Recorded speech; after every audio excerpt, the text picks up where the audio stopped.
Morning. Morning ng Mayuma. Board, morning board. Morning. Kasi board member yung Bilmiran. Full support ikaw board subong, no? Always, all the time. Oo. Subong board, anong conversion niya? At least nga rito ng full force na ang mga konsyan sa ato ng alkalde.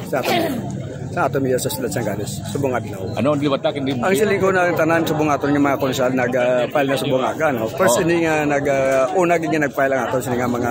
Ang the working team. The working team. Oo. After si board, ato balik ka sa Bacolod.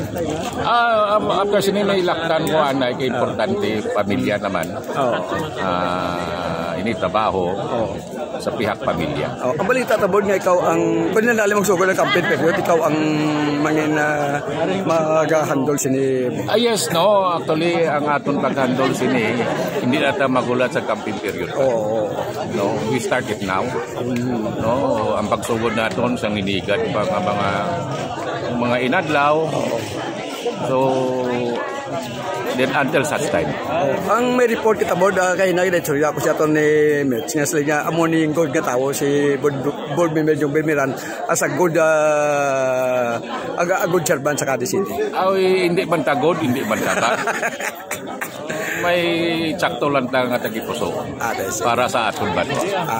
Board, thank you board. Okay, thank you so much. Okay.